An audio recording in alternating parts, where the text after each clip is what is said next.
இயேசுவின் நாமத்தினாலே உங்கள் யாவருக்கும் 2026 புத்தாண்டு வாழ்த்துக்களை நான் தெரிவித்துக் கொள்கிறேன். கர்த்தர் 2025 ஆண்டு முழுவதும் நம்மையும் நம்முடைய ஊழியங்களையும் குடும்பங்களையும் கர்த்தர் பாதுகாத்து கிருபையாய் வழி நடத்தினார். அதற்காக நான் கர்த்தரை துதிக்கிறேன். இந்த 2026 குறித்து தேவ சமூகத்திலே காத்திருந்த போது கர்த்தருடைய ஆவியானவர் காண்பித்த சில காரியங்களை உங்களோடு கூட பகிர்ந்து கொண்டு இந்த நாளிலே நான் ஜெபிக்க விரும்புகிறேன். இந்த 2026 கர்த்தர் நமக்கு மகிமையாய் ஆசீர்வதித்து தருவார் என்று நான் விசுவாசிக்கிறேன். உங்களுக்காக இந்த 2026 வாக்குத்தத்த வசனத்தை வாசிக்க விரும்புகிறேன். யாத்திராகமம் 3 அதிகாரம் அதனுடைய 8 வசனம். அவர்களை எகிப்தியரின் கைக்கு விடுதலையாக்கவும் அவர்களை அந்த தேசத்திலிருந்து நீக்கி கானானியரும் ஏத்தியரும் எமோரியரும் பெரிசியரும் ஏவியரும் எபூசியரும் இருக்கிற இடமாகிய பாலும் தேனும் ஓடுகிற நலமும் விசாலமுமான தேசத்தில் கொண்டு போய் சேர்க்கவும் இறங்கினேன். 2026 கர்த்தருடைய ஆவியானவர் சொல்லுகிறார், விடுதலையும் விசாலமுமான தேசத்திலே உங்களை கொண்டு போய் சேர்ப்பேன். உங்களை கொண்டு போய் அங்க சேர்க்கிறதற்கு நானே இறங்கினேன். சரிங்க, இவங்க எங்க இருந்தாங்க? ஏன் இவங்களுக்கு ஒரு விடுதலை, ஏன் இவங்களுக்கு ஒரு விசால தேவை அப்படிங்கிறத வசனத்திலிருந்து நான் உங்களுக்கு காண்பிக்க விரும்புகிறேன். யாத்திராகமம் 5 அதிகாரம் 23 வசனம், யாத்திராகமம் 3 அதிகாரம் 7 வசனம், யாத்திராகமம் 2 அதிகாரம் 23 வசனம், இப்படி அநேக இடங்களிலே எகிப்தியருடைய கரம் எப்படிப்பட்டது என்பதை குறித்து வசனம் சொல்லுகிறது. நான் வேகமா உங்களுக்கு நான் சொல்லிடுறேன். அது அடிமைத்தனத்தின் கரம், உபத்திரவப்படுத்துகிற வேதனைப்படுத்துகிற கரம், அது கஷ்டப்படுத்துகிற கரம், ஒடுக்குகிற கரம், சிறுமைப்படுத்தின கரம். இது எல்லாத்தோட இன்னொரு ஹைலைட் என்ன தெரியுங்களா? நீங்க யாத்திரா 14:5 வரைக்கும் வாசிச்சீங்கன்னா, அவன் ஒவ்வொரு தடவை இஸ்ரவேல் ஜனங்களை போங்க போங்கன்னு விட்டுட்டு ஒவ்வொரு தடவையும் போயிட்டு பின்னாடியே ரதத்தை எல்லாம் எடுத்துட்டு இஸ்ரவேல் ஜனங்களை பிடிச்சிட்டு கொண்டு போயிடுவான், திருப்பி கொண்டு போயிடுவான். அப்பனா அந்த கரம் என்னன்னா, பின்தொடர்ந்து வந்து பிடித்து திரும்ப அடிமையாய் கொண்டு போகிற கரம். இப்படிப்பட்ட கரங்களிலிருந்து 2026 விடுதலையாக்க கர்த்தரே இறங்குவார். இப்ப என்ன விஷயம்னா, இங்க இத்தனை கரம், எகிப்தியர், பார்வோன், இவனை குறிச்செல்லாம் இத்தனை கரங்கள் வருது. எனக்கு ரொம்ப ஆச்சரியமா கர்த்தர் காண்பித்த ஒரு காரியம் என்னன்னா, அத்தனை கரங்கள் இருந்தாலும் அங்கேயே இன்னொரு வார்த்தை வருகிறது. அதை உங்களுக்காக நான் வாசிக்க விரும்புகிறேன். Thank you holy spirit. ஆமென். இந்த இடத்துல பார்த்தீங்கன்னா உபாகம் 7 அதிகாரம் 8 வசனம், கர்த்தர் உங்களில் அன்பு கூர்ந்ததினாலும் உங்கள் பிதாக்களுக்கு இட்ட ஆணையை காக்க வேண்டும் என்பதினாலும் கர்த்தர் பலத்த கையினால் உங்களை புறப்பட பண்ணி 2026 உங்களை இத்தனை கரத்திலிருந்து காப்பாற்றுகிற கரம் என்ன கரம் தெரியுமா? கர்த்தருடைய பலத்த கரம் 2026 செயல்பட போகிறது. இத்தனை இப்ப நான் சொன்னல எகிப்தியனுடைய கரம் எப்படியெல்லாம் செயல்படுதுன்னு, அத்தனை கரத்திலிருந்து ஒரு கரம் உங்களை வெளியே கொண்டு விடுதலையாக்கி கொண்டு வரப்போகிறது.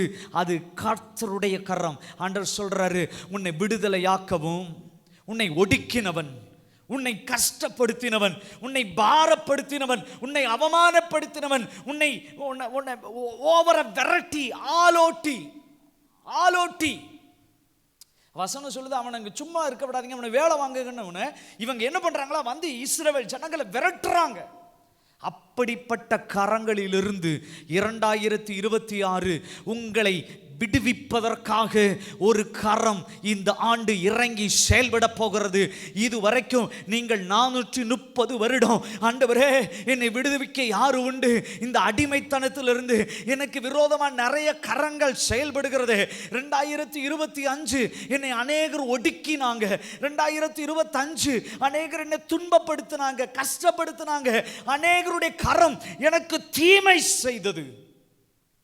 இந்த கரங்களில் இருந்து யாருங்களை காப்பாற்றக்கூடும் என்று கலங்கி நிற்கிற சகோதரனே, சகோதரியே, உங்களை விடுவிப்பதற்காக ஒரு கரம் இறங்கி 2026 செயல்பட போகிறது. ஆண்டவர் சொல்றாரு, என் கரத்தின் கிரியைகளை பார்ப்பான். Thank you holy spirit. 2025 அந்த கரம், பல கரங்கள் உங்களை விரட்டி வந்துச்சா? 2026 ஒருத்தருடைய கரத்தை பார்க்க போகிறார்கள். அது யாருடைய கரம்? கர்த்தருடைய பலத்த கரம். Thank you holy spirit. நன்றி அப்பா.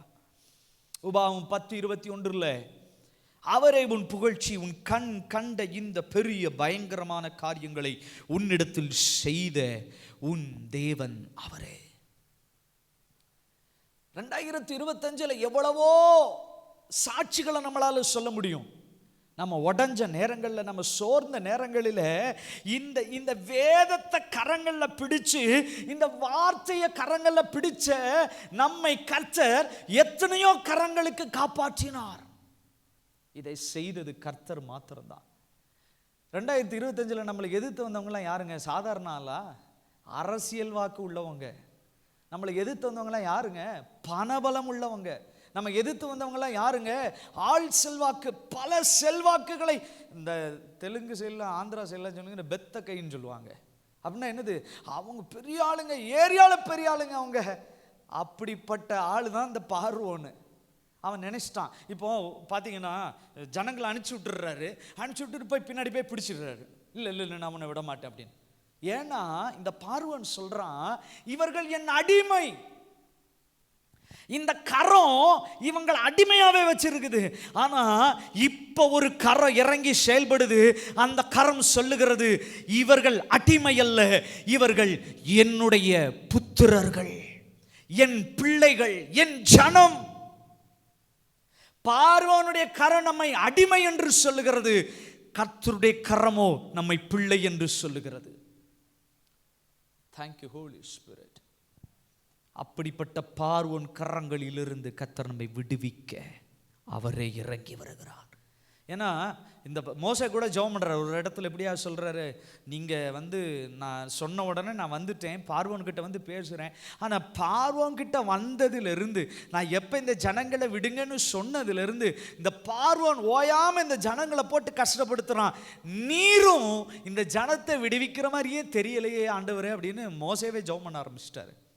ஆண்டவர் சொல்றாரு, மோசே, விடுவிக்கிறதுக்கு நான் இறங்கினேன். எகிப்தில் ஆண்டவர் இறங்குறாரு. ஒருவேளை இப்படிப்பட்ட சூழ்நிலையில இஸ்ரவேல் ஜனங்களை போல நீங்க இருக்கிறீங்களா? ஆண்டவர் சொல்றாரு, நான் இறங்குறேன் உனக்காக. இந்த பெரிய ஆட்களுடைய எதிர்ப்புல கைகளில் மாட்டிக்கிட்டு தவிக்கிறீங்களா?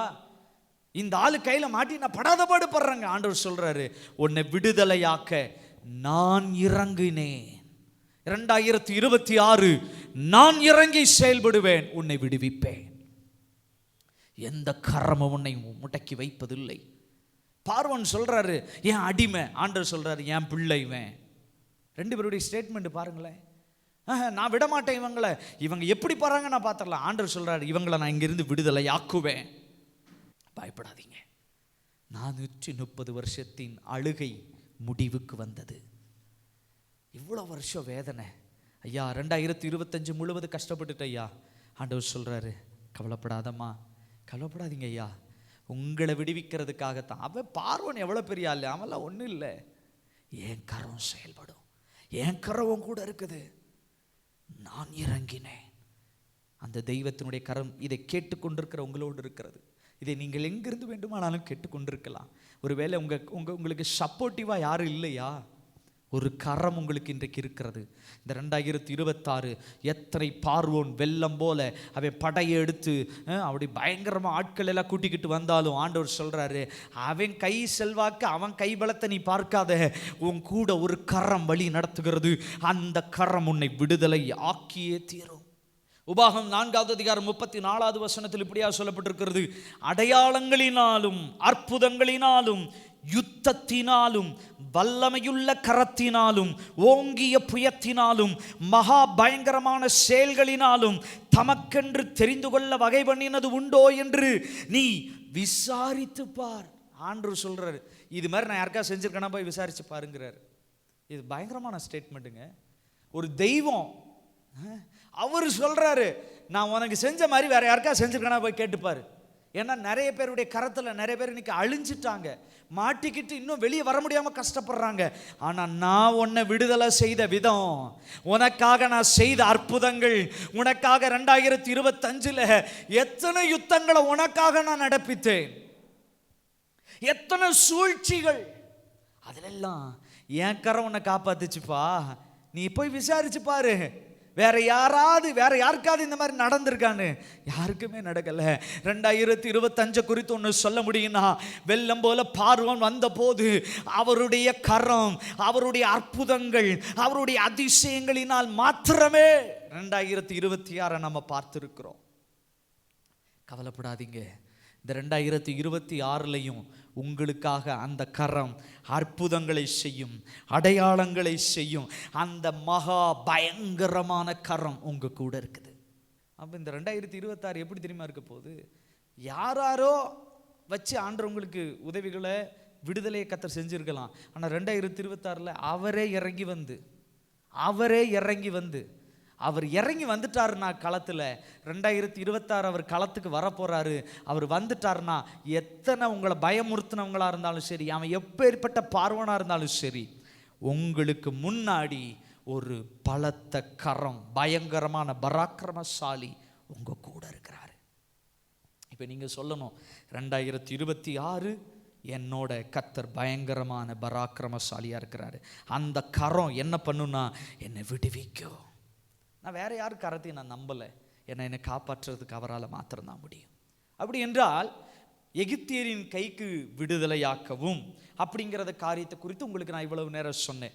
அப்போ இந்த எகிப்தியர் யாரும், அவனுடைய கரம் என்னென்னலாம் செய்யும், அதுலேருந்து நம்மளை காப்பாற்றுற கரம் எப்படிப்பட்டதுங்கிறத உங்களுக்கு நான் காண்பித்தேன். இன்னொரு வசனத்தை உங்களுக்காக காண்பிக்க விரும்புகிறேன். யாத்திராகமம் 6வது அதிகாரம் 5வது வசனம், எகிப்தியர் அடிமை கொள்ளுகிற இஸ்ரவேல் புத்திரரின் பெருமூச்சையும் நான் கேட்டு என் உடன்படிக்கையை நினைத்தேன். என்னன்னா, இந்த கரத்தோட பிரஷர் இஸ்ரவேல் ஜனங்கள் மேல எகிப்தியருடைய கரம் பிரஷர் போடுறதுனால இவங்க பெருமூச்சு விடுறாங்களாம். 2025 அப்படியே தப்பிச்சோம் பிழைச்சோன்னு பெருமூச்சு விட்டுட்டு வந்து 2026 இருக்கிறீங்களா? ஆண்டவர் சொல்றாரு, உன் பெருமூச்சு எனக்கு தெரியும், இதுலேருந்து எப்படி நான் தப்பிக்க போறேன்னு தெரியல, கலங்கிட்டு இருக்கிறீங்கல்ல. ஆண்டவர் சொல்றாரு, உனக்காக என் உடன்படிக்கையை நினைத்தேன். அந்த உடன்படிக்கை என்னன்னா, நான் உன்னை விடுதலையாக்குவேன், உன்னை நலமும் விசாலமான தேசத்தில் கொண்டு போய் சேர்க்க இறங்கினேன். யாத்திராகமம் 1வது அதிகாரம் 12வது வசனம், ஆனாலும் அவர்களை எவ்வளவு ஒடுக்கினார்களோ அவ்வளவாய் அவர்கள் பழுகி பெருகினார்கள். ஆகையால் அவர்கள் இஸ்ரவேல் புத்திரரை குறித்து எரிச்சல் அடைந்தார்கள். இந்த பார்வோனுடைய கரம் இவனை அடிமையாக்கி, இஸ்ரவேல் ஜனங்களை அடிமையாக்கி, அவங்களை அப்படி தலைமுறை பிள்ளைகள் அடிமை.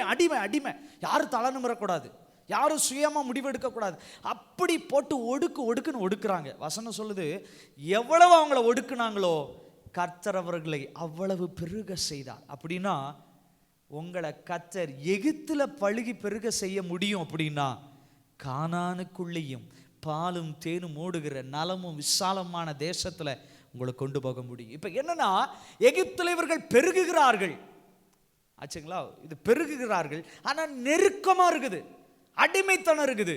வசனம் சொல்லுது, அவர்களை நான் விடுவித்து நலமும் விசாலமுமான தேசம். ஆண்டவர் சொல்ற 2026 விசாலமான இடம் வரப்போது, ரெடியா இருங்க. இதை கர்த்தரே களத்தில் இறங்கி உங்களுக்கு செய்ய போறார்.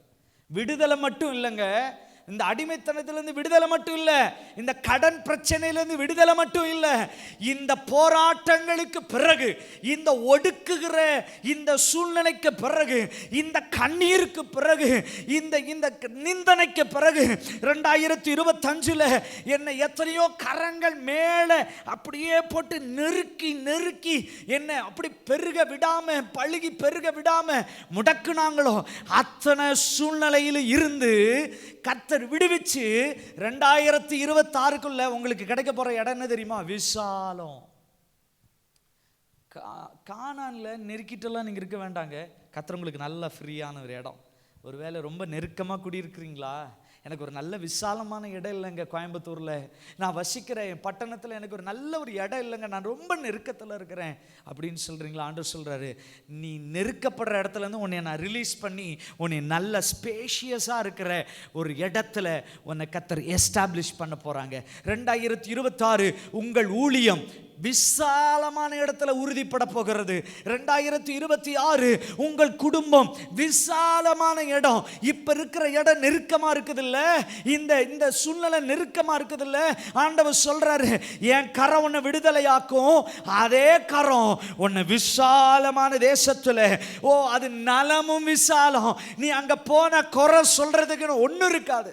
2025 நான் சந்திச்ச நெருக்கத்துக்கு பதிலா 2026 நான் என் பிஸ்னஸ், என் ஊழியம், என் குடும்பம், என் பிள்ளை, என் சந்ததி, நாங்க விசாலமான இடத்துக்கு வரப்போறோம். வந்துட்டோம் இயேசுவின் நாமத்தில். யாரெல்லாம் அறிக்கை பண்றீங்களோ உங்க ஊழியத்தில் கர்த்தர் அப்படியே செய்கிறார், உங்க குடும்பத்தில் அப்படியே செய்கிறார், உங்க பிசினஸ்ல 2025 என்னென்ன ஆட்கள்லாம் போட்டி பொறாமையில நெருக்கத்தை கொடுத்தாங்களோ அவங்க கையில கர்த்தர் உங்களை ரிலீஸ் பண்ணி 2026 உங்கள் பிஸ்னஸ்ஸு எந்த பிரச்சனையும் இல்லாமல், நெருக்கமே இல்லாமல் ஃப்ரீயாக இருக்க போகுது. 2026 நலமும் விசாலமான தேசத்தில் கர்த்தருடைய கரம் உங்களை கொண்டு வந்து சேர்க்க போகிறது. Thank you holy spirit. நெகேமியா 9:28 இப்படியா சொல்லப்பட்டிருக்கிறது, உம்முடைய இரக்கங்களின்படியே அநேகம் தரம் விடுதலையாக்கி விட்டி. அவருடைய இரக்கம் தாங்க நம்மளை இந்த மாதிரி விசாலமான இடத்துல.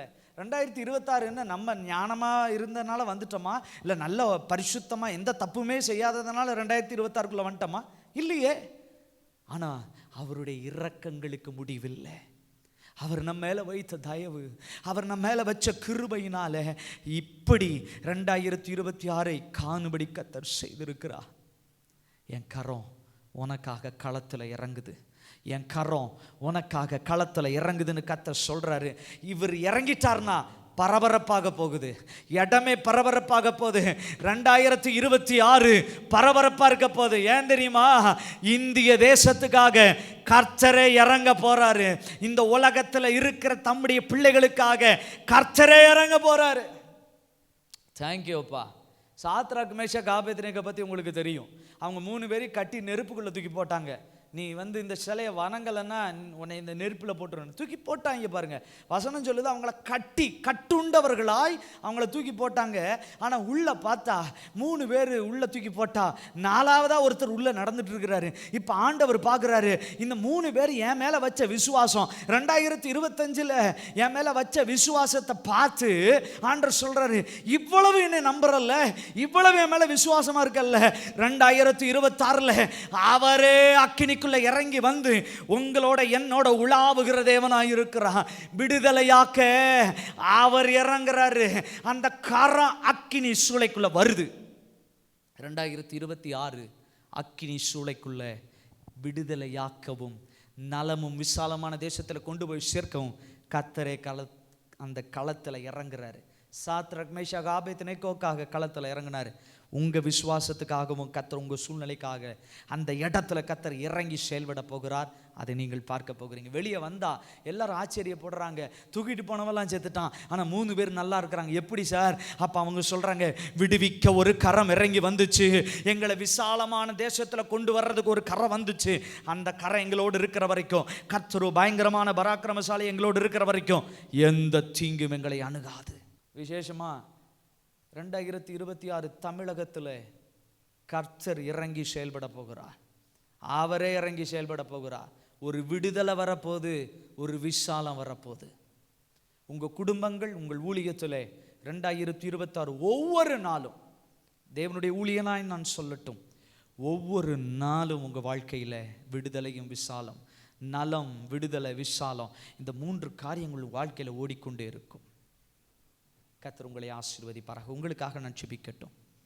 கிருபை நிறைந்த ஆண்டவரே, 2025 நாங்கள் உம்மை நம்பி 12 மாதங்களும் எங்களை நீங்கள் வெட்கப்படுத்தாமல் நடத்திட்டீங்க. 2026 எங்களுக்கு வாக்குத்தத்தம் பண்ணுறீங்க, விடுதலையாக்கவும் நலமும் விசாலமான தேசத்தில் கொண்டு போய் சேர்க்கவும் நான் இறங்கினேன். அந்த வார்த்தைக்காக ஸ்தோத்திரம். இந்த வார்த்தையை கேட்டுக்கொண்டிருக்கிற அன்பான சகோதரன் சகோதரி, அவங்க என்ன சூழ்நிலையில் இருக்கிறாங்களோ, ஒருவேளை வாழ்க்கையை வெறுத்து இந்த 2026 மாத்திரம் எப்படி இருக்க போகுதுன்னு சொல்லி கேள்வியோடு இருக்கிறாங்கல்ல ஆண்டவரே, அவங்களுக்கு நீங்கள் ஒரு அற்புதம் செய்யுங்கப்பா. இறங்கி களத்தில் இறங்கி ஒரு அற்புதம் செய்யுங்கப்பா. யார் எனக்கு உதவி செய்வா? யார் எனக்கு விடுதலை தருவா? யார் என்ன அந்த தேசத்தில் விசாலமான தேசத்துக்கு கொண்டு போவா? ஏங்கி நிற்கிறாங்க ஆண்டவரே, அவங்களுக்கு ஒரு பதில் தாங்க. பிஸ்னஸில், குடும்ப வாழ்க்கையில் நெருக்கங்கள், அடிமைத்தனத்தில் போராடி கொண்டிருக்கிறார்கள். அநேகருடைய கரங்கள் விரோதமாய் செயல்பட்டு கொண்டிருக்கிறது. அந்த கரங்களுக்கு கர்த்தர் இவர்களை நீங்களாக்கி விடுதலை செய்யும்படியாய் நான் ஜெபிக்கிறேன். இந்த 2026 நீர் மகிமையாய் நடத்தும்படியாய் நான் உம்முடைய கரத்தில் ஒப்பு கொடுக்கிறேன். வார்த்தைகளை கேட்ட ஒருவருடைய வாழ்க்கையிலும் அப்படியே அந்த வார்த்தைகள் நிறைவேறட்டும் என்று சொல்லி ஆசீர்வதிக்கிறேன். இயேசுவின் நாமத்தில் பிதாவே, ஆமென், ஆமென், ஆமென். கர்த்தர் உங்கள் ஒவ்வொருவரையும் ஆசீர்வதிப்பாராக. God bless you. God bless you. Thank you. Praise the Lord.